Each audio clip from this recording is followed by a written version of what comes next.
Hi students, today we are going to discuss about final accounts. Final accounts అంటే ఏంటి? Final accounts అంటే book keeping ఎక్కడైతే end అవుతుందో అక్కడ అకౌంటింగ్ స్టార్ట్ అవుతుందని ప్రీవియస్ వీడియోస్ లో తెలుసుకున్నాం. అసలు బుక్ కీపింగ్ అంటే ఏంటో ఒకసారి మళ్ళీ మనం రిమైండ్ చేసుకున్నాం. బుక్ కీపింగ్ అంటే ఏంటంటే ఒక పర్టికులర్ పీరియడ్, పర్టికులర్ ఫైనాన్షియల్ ఇయర్లో అంటే 1st April 24 నుంచి 31st March 25 వరకు ఉన్న ట్రాన్సాక్షన్స్ అన్నిటిని రికార్డ్ చేయడాన్ని అంటే 1st April 24 to 31st March 25 it is the accounting year financial year. ఆ పీరియడ్ లో ఉన్న ట్రాన్సాక్షన్స్ అన్నిటిని రికార్డ్ చేయడాన్ని బుక్ కీపింగ్ అంటాం. బుక్ కీపింగ్ అయిపోయిన తర్వాత 31st March 25 మనం బుక్స్ క్లోజ్ చేస్తాం. అంటే ఫర్దర్ గా ఎంట్రీస్ ఏమి వేయమన్నమాట. రికార్డింగ్ అనేది అయిపోయింది. బుక్స్ ని క్లోజ్ చేస్తాం ఆర్ ఫ్రీజ్ చేస్తాం.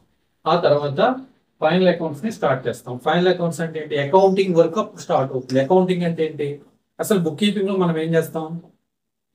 Collection of data, different sources నుంచి డేటాని మనము కలెక్ట్ చేసుకుంటాం. ఇన్వాయిస్లు, బ్యాంక్ రిసీట్లు, bank payment, purchase invoices, sale invoices etcetera all the documents ని కలెక్ట్ చేసుకుంటాం. కలెక్ట్ చేసిన ఇన్ఫర్మేషన్ ని కేటగరైజ్ చేస్తాం. కేటగరైజ్ చేయడం అంటే ఏంటి? ఆర్గనైజ్ చేయడం, కేటగరైజ్ చేయడం అంటారు. ఆ కేటగరైజ్ చేయడం అంటే ఏంటి? ఏది ఇన్కమ్, ఏది ఎక్స్పెండిచర్, ఏది ఎసెట్, ఏది లయబిలిటీ అనేది డివైడ్ చేస్తాం. ఆ ఇన్ఫర్మేషన్ నుంచి డివైడ్ చేస్తాం. డివైడ్ చేసిన తర్వాత అప్పుడు రికార్డ్ చేస్తాం. మనకి ఎక్స్పెండిచర్ తెలుసు, ఇన్కమ్ తెలుసు, ఎసెట్ తెలుసు, లయబిలిటీ తెలుసు. అప్పుడు కేటగరైజ్ చేసిన తర్వాత రికార్డ్ చేస్తాం. రికార్డింగ్ అయిన తర్వాత బుక్ కీపింగ్ అక్కడితో ఎండ్ అయిపోతుంది అనమాట. బుక్ కీపింగ్ ఎండ్ అయిపోయిన తర్వాత అప్పుడు మనం ఏం చేస్తాం అనమాట? అకౌంటింగ్ వర్క్ ని స్టార్ట్ చేస్తాం. అకౌంటింగ్ లో ఏం చేస్తాం? Summarising and interpreting the data to the stake holders. Summarising అంటే రికార్డింగ్ అయిపోయిన తర్వాత మనకి ఒక ట్రయల్ బ్యాలెన్స్ అనేది వస్తుంది అనమాట.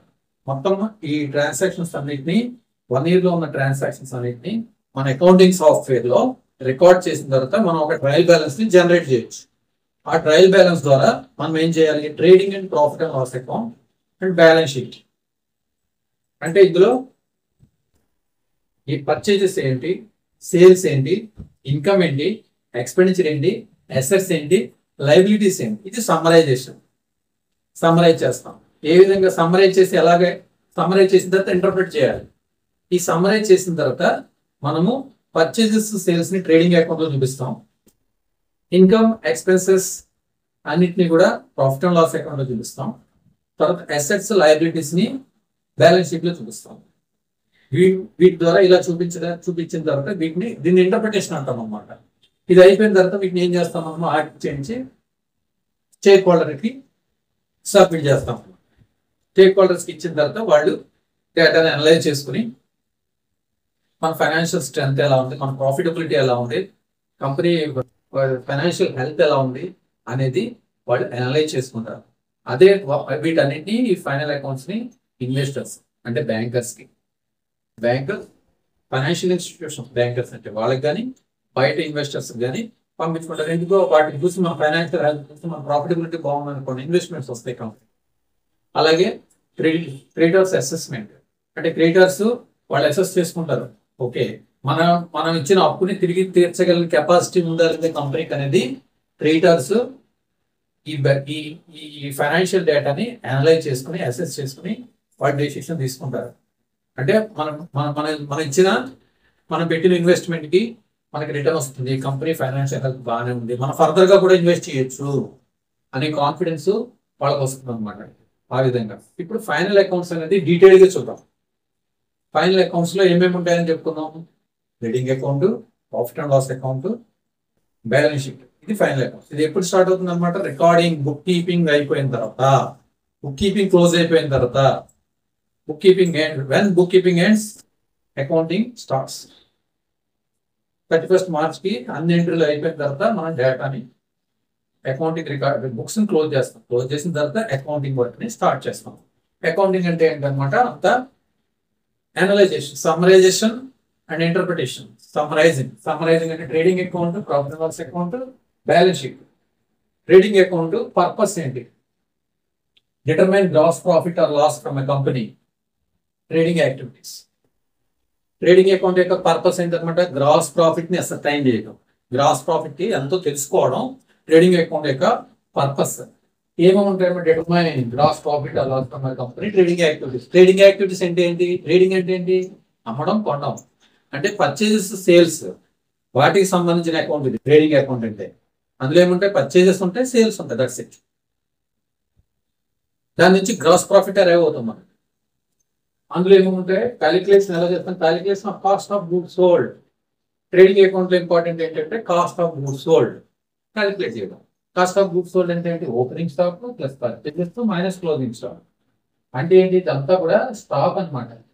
మనకి ఓపెనింగ్ లో స్టాక్ ఉంటుంది, అంటే last year closing stock, last year అమ్మగా మిగిలిన స్టాక్, అది opening stock.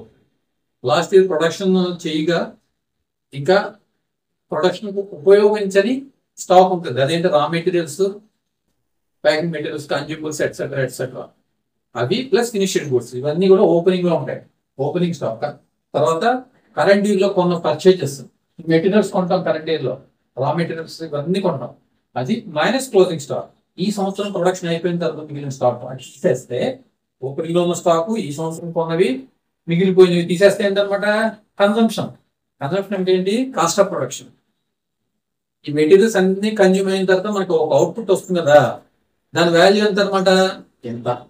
Opening stock plus purchases minus closing stock is equal to cost of goods sold.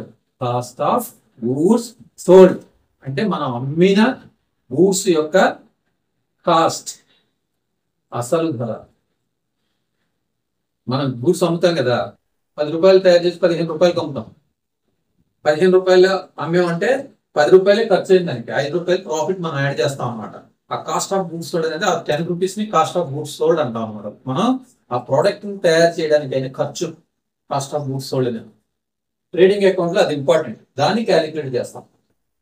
Cost of goods sold. ఇంకేమేమి ఉంటాయి? డైరెక్ట్ ఎక్స్పెన్సెస్ ఉంటాయి trading account లో. Direct expenses అంటే ఏంటన్నమాట? Direct wages, direct materials, అన్ని direct అన్ని ఉంటాయి. అంటే ఏంటి? ప్రొడక్షన్ కి డైరెక్ట్ గా, ప్రొడక్షన్ లో డైరెక్ట్ గా ప్రొడక్షన్ కి ప్రొడక్షన్ సంబంధించిన ప్రత్యక్ష ఖర్చులు, అంటే ఫ్యాక్టరీలో మిషన్స్, ఫ్యాక్టరీ మిషనరీ దగ్గర ఆయన ఖర్చులు అనమాట. మనం ఒక గూడ్స్ ప్రొడ్యూస్ చేయడానికి రా మెటీరియల్స్ వాడతాం, యూటిలిటీస్ వాడతాం, పవర్, వాటర్ ఇవన్నీ వాడతాం. అలాగే ఎంప్లాయీస్ వాడతాం ప్రొడక్షన్ చేయడానికి, ఎలక్ట్రిసిటీ వాడతాం. వీటన్నిటిని డైరెక్ట్ ఎక్స్పెన్సెస్ అంటారు. Direct material, direct wages, employees కి ఇచ్చేవి డైరెక్ట్ వేజెస్. అంటే ప్రొడక్షన్ లో డైరెక్ట్ గా, అంటే ఫ్రంట్ లైన్ వారియర్స్ అనమాట వాళ్ళు. ప్రొడక్షన్ ఒక ప్రోడక్ట్ ని తయారు చేయడానికి మిషనరీ దగ్గర పనిచేసే వాళ్ళని డైరెక్ట్ ఎంప్లాయీస్ అంటారు, డైరెక్ట్ వేజెస్ వాళ్ళకి ఇచ్చేవి. అలాగే రా మెటీరియల్, డైరెక్ట్ మెటీరియల్స్, ఒక ప్రోడక్ట్ తయారు చేయాలంటే ఆ మెటీరియల్ అందులో ఇంక్లూడ్ అయి ఉంటుంది అనమాట, దాన్ని డైరెక్ట్ మెటీరియల్ అంటారు. అలాగే ఎలక్ట్రిసిటీ అంటే పవర్ అండ్ ఫ్యూయల్, విద్యుత్, కరెంట్ లేకపోతే, ఎలక్ట్రిసిటీ లేకపోతే మిషనరీ పనిచేయదు, నడవు, మిషనరీ రన్ అవ్వదు అనమాట. కాబట్టి పవర్ అండ్ ఫ్యూయల్, ఈ మూడు కూడా direct expenses, etcetera. Customs duties అటువంటివి కూడా ఉంటాయి. కోల్, పవర్ అండ్ ఫ్యూయల్ లోకి కోల్ కూడా వస్తుంది అనమాట. ఇలాంటి direct related expenditure to produce A unit, వీటన్నిటిని డైరెక్ట్ ఎక్స్పెన్సెస్ అంటాం అనమాట. Direct expenses plus cost of goods sold, ఈ రెండింటిని సేల్స్ నుంచి డిడక్ట్ చేయాలి. సేల్స్ అనేది ట్రేడింగ్ అకౌంట్ లో క్రెడిట్ సైడ్ ఉంటాయి. ఇప్పుడు కాస్ట్ ఆఫ్ గూడ్స్ సోల్డ్ అనేది మనకి మొత్తం డెబిట్ సైడ్ ఉంటుంది. ట్రేడింగ్ అకౌంట్ డెబిట్ క్రెడిట్ ఉంటే ఓపెనింగ్ స్టాక్ డెబిట్ లో ఉంటుంది, పర్చేస్ డెబిట్ లో ఉంటుంది, క్లోజింగ్ స్టాక్ క్రెడిట్ లో ఉంటుంది. అలాగే సేల్స్ కూడా క్రెడిట్ లో ఉంటుంది, డైరెక్ట్ ఎక్స్పెన్సెస్ డెబిట్ లో ఉంటాయి. ఈ విధంగా ట్రేడింగ్ అకౌంట్ ఉంటుంది అనమాట. అంటే ఏంటి? Cost of goods sold plus direct expenses minus sales is equal to gross profit or loss. అది ట్రేడింగ్ అకౌంట్ క్యాలిక్యులేషన్. పర్పస్ ఏంటి? గ్రాస్ ప్రాఫిట్ ని డిటర్మైన్ చేయడం ట్రేడింగ్ యాక్టివిటీస్ ద్వారా. ట్రేడింగ్ అకౌంట్ యొక్క పర్పస్ ఏంటన్నమాట? To determine gross profit or loss from company trading activities. Trading activities ద్వారా వచ్చిన gross profit ని అరైవ్ అవుతాం ఇక్కడ, క్యాలిక్యులేషన్ ఇది. తర్వాత ఏంటన్నమాట? ప్రాఫిట్ అండ్ లాస్ అకౌంట్, దీన్ని ఇన్కమ్ స్టేట్మెంట్ అని కూడా అంటాం. ప్రాఫిట్ అండ్ లాస్ అకౌంట్ లో ఏమేమి ఉంటాయి? ఇన్కమ్ ఎక్స్పెండిచర్ అంతే అమౌంట్ అవుతుంది. ఇక్కడ గ్రాస్ ప్రాఫిట్ ఇక్కడ తీసుకొస్తాం, carry brought forward profit, profit and loss account కి తీసుకొస్తాం. దీంట్లోంచి ఇండైరెక్ట్ ఎక్స్పెన్సెస్ అన్ని తీసేస్తాం. అలాగే ఇండైరెక్ట్ ఇన్కమ్ ఏమంటే యాడ్ చేస్తాం. అలా చేసిన తర్వాత వచ్చిందే నెట్ ప్రాఫిట్. ఏముంటుంది అనమాట, shows the net profit or loss after debiting all indirect expenses ఉంది రాస్తాం. లాస్ ప్రాఫిట్ నుంచి ఇండైరెక్ట్ ఎక్స్పెన్సెస్ అన్నింటినీ తీసేస్తాం. తీసిన తర్వాత వచ్చిందే నెట్ ప్రాఫిట్.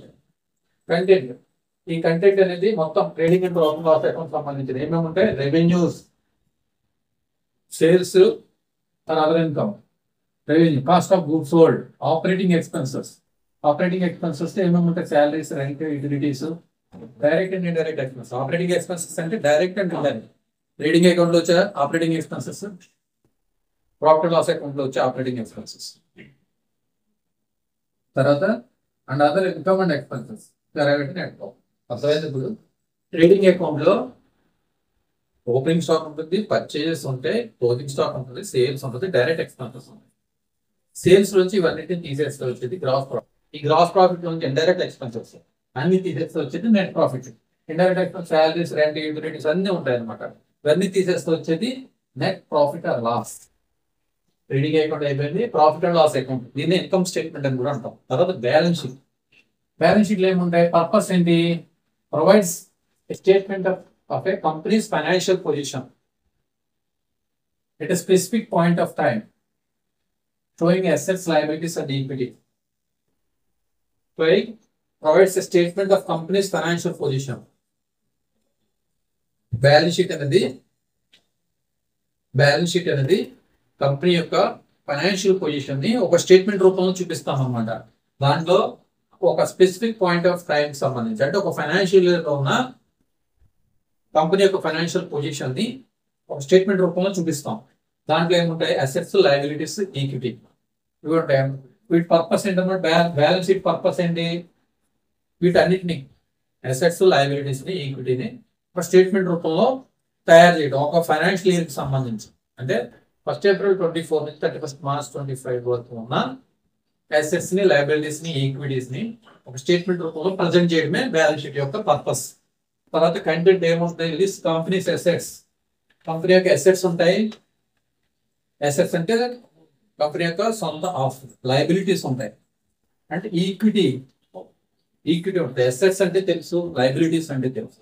అసెట్స్ అంటే ఏముంటాయి, ఫిక్స్డ్ అసెట్స్ అంటే plant and machinery, land and buildings, furniture, computers, electrical equipment, etcetera. These are all fixed assets. Next current assets లో ఏముంటాయి, ఆల్రెడీ చెప్పుకున్నాము. Debtors, cash and bank, debtors, inventories, ఇవి current assets. Fixed assets, current assets. Goodwill, trademarks ఇవి కూడా వస్తాయి, ఇవి కూడా assets.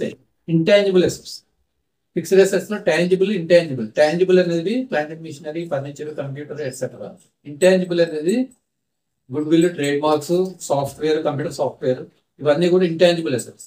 వీటన్నిటిని కలిపి ఫిక్స్డ్ అసెట్స్ అంటాం. తర్వాత కరెంట్ అసెట్స్ లో ఏముంటాయి, stock, datas, cash or bank. అంటే ఇన్వెంటరీ, రిసీవబుల్స్, ట్రేడ్ రిసీవబుల్స్ అంటే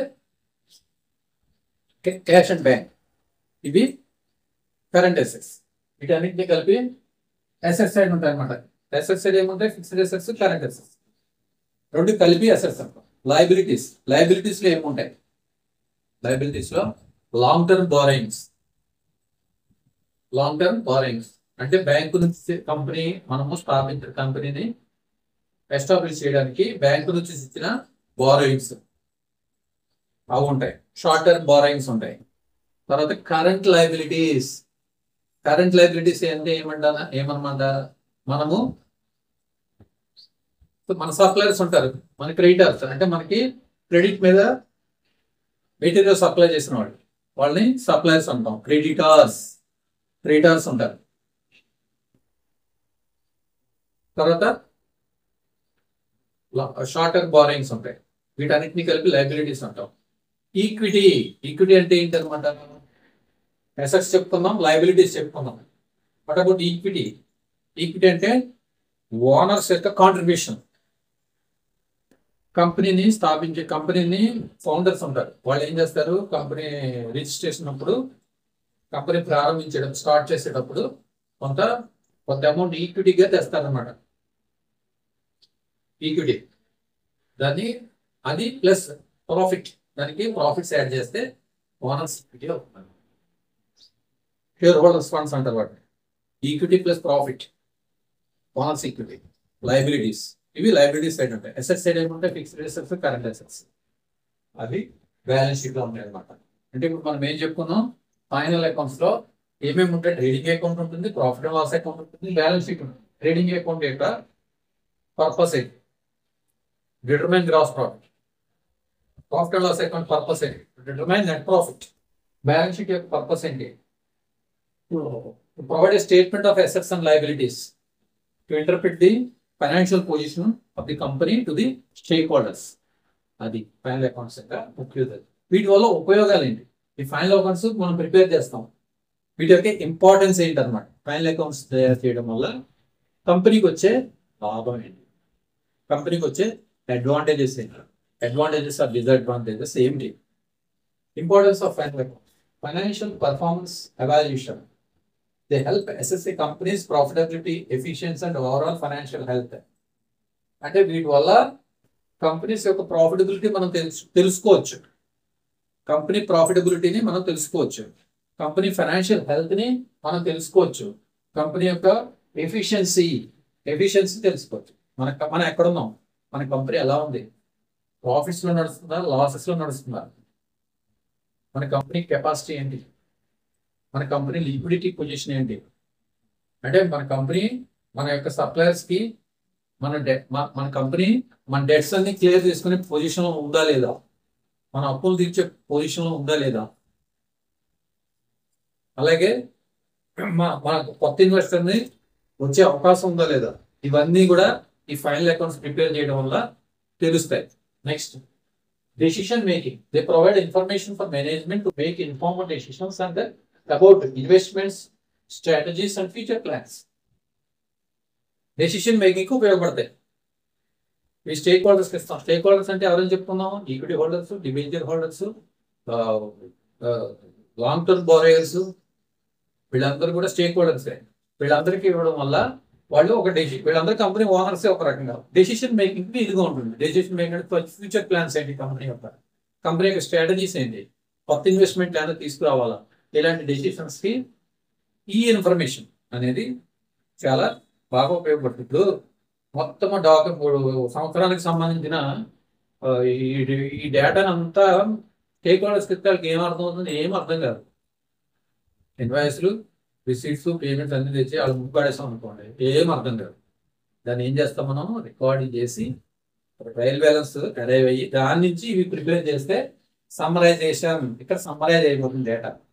చూస్తారు బ్యాలెన్స్ షీట్ చూడగానే మన అసెట్స్ ఇవి, మన లైబిలిటీస్ ఇవి, ప్రాఫిట్ అండ్ లాస్ అకౌంట్ మన ఇన్కమ్ ఇది, ఎక్స్పెండిచర్ ఇది, ట్రేడింగ్ అకౌంట్ మన పర్చేజెస్ ఎలా ఉన్నాయి, సేల్స్ ఎలా ఉన్నాయి, summarisation, summary of purchases, summary of sales, summary of income, summary of expenses, summary of assets and summary of liabilities అన్ని కలిపి దాన్ని ఏమంటారు,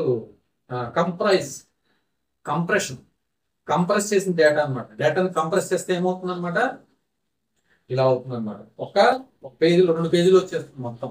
సంవత్సరానికి సంబంధించిన మొత్తం ట్రాన్సాక్షన్స్ అన్ని కూడా 2 పేజెస్ లో వచ్చేస్తాయి. అది చూడడానికి స్టేక్ హోల్డర్స్ కి కన్వీనియంట్ గా ఉంటుంది అన్నమాట ఈ పద్ధతి. తర్వాత ఏంటి, ఇన్వెస్టర్స్ కాన్ఫిడెన్స్. మన కంపెనీలు ఇన్వెస్ట్ చేసే వాళ్ళకి మన యొక్క ఫైనాన్షియల్ రికార్డ్స్, మన బ్యాలెన్స్ షీట్, యాన్యువల్ రిపోర్ట్స్ అన్ని చూసిన తర్వాత వాళ్ళ కాన్ఫిడెన్స్ వస్తుంది, మన కంపెనీ ఫైనాన్షియల్ పొజిషన్ బాగుంది, మనం ఫర్దర్ గా ఇన్వెస్ట్ చేయొచ్చు అని మన ఇన్వెస్టర్స్ కి కాన్ఫిడెన్స్ ని బిల్డప్ చేస్తాం. ఈ డేటా ఇవ్వడం వల్ల అర్థమైపోతుంది వాడు, మన మన మనం పెట్టిన ఇన్వెస్ట్మెంట్ మనకి రీపే చేసిస్తారు, వీళ్ళ ఫైనాన్షియల్ హెల్త్ బాగుంది, ఫైనాన్షియల్ పొజిషన్ బాగుంది, ప్రాఫిట్స్ బాగున్నాయి, మన ఇన్వెస్ట్మెంట్ కి నో ప్రాబ్లం, కాబట్టి మనం ఫర్దర్ గా కూడా ఇన్వెస్ట్ చేయొచ్చు అనే కాన్ఫిడెన్స్ ని ఇన్వెస్టర్స్ ఇస్తుంది అనమాట. Next, creditors assessment. క్రెడిటర్స్ ఏమనుకుంటారు? క్రెడిటర్స్ అంటే మనకు మెటీరియల్ సప్లై చేసిన వాళ్ళు అసెస్ చేస్తారు కంపెనీ. ఓకే, మనం మెటీరియల్ మనం సప్లై చేసిన మన మనకు రావాల్సిన డ్యూస్ అన్ని కూడా ఇన్ టైంలో రీపే చేయగలుగుతుంది కంపెనీ, ఎందుకంటే కంపెనీస్ ప్రాఫిట్స్ ఉన్నాయి కాబట్టి మన డ్యూస్ అన్ని కూడా with in the time clear చేసే కెపాసిటీ కంపెనీకి ఉంది అని సప్లయర్స్. ట్రేడర్స్ కూడా ఒక రకంగా ఇన్వెస్టర్స్. ట్రేడర్స్ అంటే ఏంటి? మనం మెటీరియల్ కొనాలి, వాళ్ళు 60 days క్రెడిట్ ఇస్తారు. ఒక ₹1,00,00,000 మెటీరియల్ కొన్నాం మనం, లేదంటే 2 కోట్లు పెట్టి ఒక అసెట్ కొన్నాం, వెంటనే డబ్బులు ఇవ్వక్కర్లేదు. 60 రోజులు 90 days తర్వాత ఇవ్వచ్చు. అంటే ఆ 90 days మనకి క్రెడిట్ ఇచ్చారు కదా వాళ్ళు, అంటే వాళ్ళు కూడా ఒక 60 days వరకు కంపెనీలో ఇన్వెస్టర్సే. Suppliers also investors of the company. Suppliers also investors of the company. వాళ్ళకి రైట్ టైంలో వాళ్ళ డ్యూస్ క్లియర్ చేయాలి within the due date. All the